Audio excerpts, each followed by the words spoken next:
स्वर्गीय गोपीनाथरावजी मुंडे साहेब ज्यावेळेस वंजारी समाजासाठी लढतात ते वंजारी समाजाचे देव ठरवले जातात.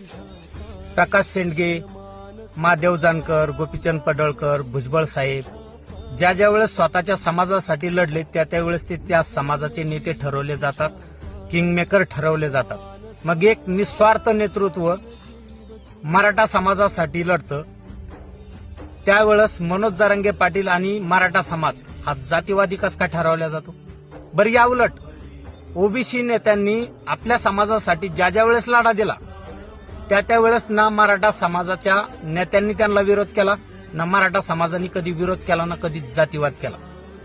मग ज्यावेळेस मराठा समाज स्वतःच्या लेकरासाठी, स्वतःच्या लेकराच्या भविष्यासाठी रस्त्यावरती उतरतो त्यावेळेस फक्त मराठा समाजालाच का विरोध होतो?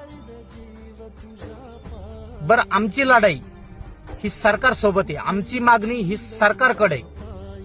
आमच्या 8-9 महिन्यापासून मनोज जरांगे पाटील जे जीवाची बाजी लावून लढतायत समाजासाठी, त्यांनी कधी जातीवाद केला नाही. बरं, मराठा समाजाने कधी जातीवाद केला नाही. ज्या वेळेस ओबीसी समाज अडचणीत आला त्यावेळेस मराठा समाज खंबीरपणे त्यांच्या पाठीमागे उभा राहिला, त्यांच्या नेत्याच्या पाठीमागे सुद्धा उभा राहिला. आमचा लढा हा सरकार सोबत आहे, पुण्यात जातीच्या विरोधात नाही. जय शिवराय.